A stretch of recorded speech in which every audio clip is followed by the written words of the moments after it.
Easter's in full bloom at Whole Foods Market with great deals on spiral cut bone-in ham and leg of lamb, both crowd pleasers. Round out your spread with quiche, deviled eggs, and delicious catering platters from Prepared Foods. Oh, and remember to pick up a Whole Foods Market bunny cake from the bakery. Strapped for time? They cater too, with delicious options available without the effort. Find hundreds of Easter deals and delights now at Whole Foods Market. This is Optimal Health Daily, episode 2509. What are you feeding? Learning to recognize the reasons behind why we eat, by Lea Genders of leagendersfitness.com. And I'm Dr. Neil, your very own personal narrator. Hey there, happy Saturday and welcome back to Optimal Health Daily, or OHD, where I act as your narrator of popular health and fitness blogs, and always with a bit of my commentary at the end. And don't forget, we have a bunch of shows covering different topics. Just search for Optimal Living Daily in any podcast app to find all of them. And with that, let's get right to it and start optimizing your life. What are you feeding? Learn to recognize the reasons behind why we eat, by Lea Genders of leagendersfitness.com. When we eat, we are feeding something. Sometimes it's hunger. Sometimes it's boredom or sadness. Sometimes we feed our goals or our relationships. If we learn to evaluate our awareness, we can ensure we aren't mindlessly feeding or feeding for the wrong reasons. People often say food is like the fuel for your body, like gas is fuel for your car. I agree with that analogy for the most part. If you don't put enough fuel in your car won't go far. If you put low quality fuel in your car probably won't run well for a long time. Your body is similar. We need to fuel our body with high quality, nutrient dense foods in the right quantities to look, feel, and perform our best. The analogy ends there. Your car doesn't have a favorite type of gasoline that is just like his grandmother used to make. Your car doesn't choose a certain fuel that has cultural significance. Your German car, for example, doesn't prefer bratwurst. Your car doesn't remember its favorite fuel from childhood. Your car doesn't meet to fuel up and wind down with friends. You see what I mean? Sure, food is fuel, but to be truly healthy in mind and body, it's important to recognize and understand that food is so much more than just fuel. The first step in raising our awareness level about the foods we eat is to think about what we are feeding when we eat. Feeding your relationships. If you look at food as only fuel, you miss a major piece of the puzzle that can lead to disordered thinking. Sure, food is fuel, but as humans, we build relationships and bond over meals. It may be socializing with friends, celebrations with family, or negotiating over dinner with business partners. Food is a big part of the equation. To pass up on every social occasion, dinner outside the home, or kid's birthday party because we're worried about accidentally consuming an extra gram of sugar is taking healthy living too far. There has to be a balance between high-quality nutrition and living a full and connected life. Relationships are an important part of a healthy lifestyle. While yes, we want to be mindful to put healthful foods in our bodies most of the time, there are occasions when our relationships are a higher priority than the macro breakdown of our meal. If you strive to eat well 80% of the time, the other 20% of less than optimal nutrition while bonding with friends and family will only leave you a healthier, more well-rounded human being. Healthy living is not all or nothing. It's most important to be mindful of your choices.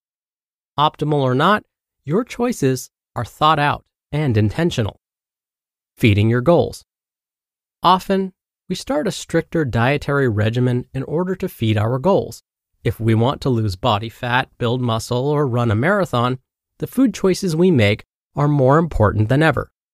Nutrition is the foundation of any effective fat loss, performance, or health-related goal.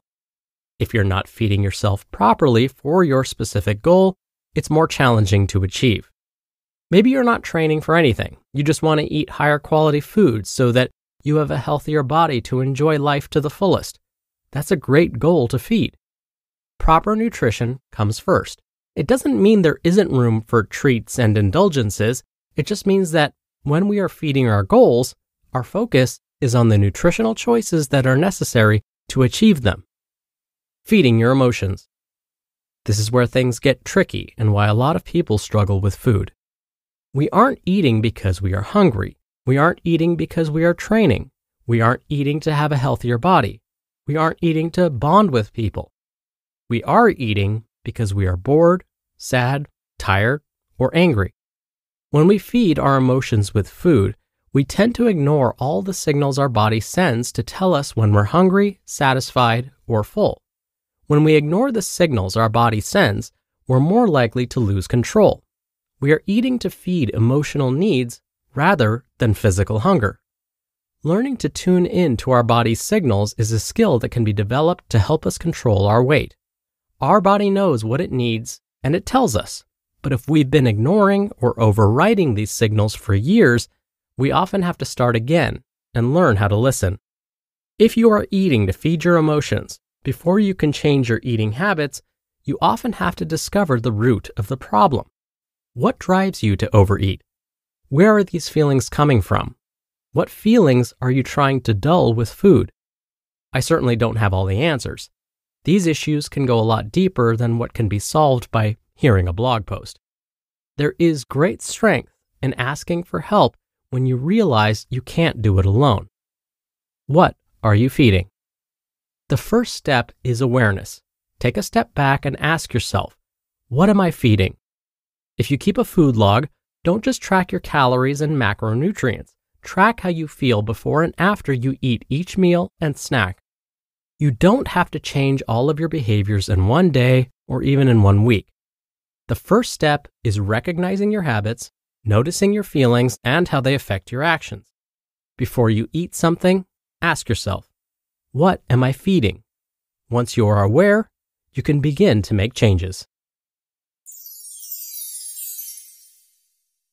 You just listened to the post titled, What Are You Feeding? Learning to Recognize the Reasons Behind Why We Eat by Lea Genders of leagendersfitness.com. And I'll be right back with my commentary. When you're hiring, it feels amazing to finally close out a job search. But what if you could get rid of the search and just match? You can with Indeed. Indeed is your matching and hiring platform with over 350 million global monthly visitors and a matching engine that helps you find quality candidates fast. Ditch the busy work.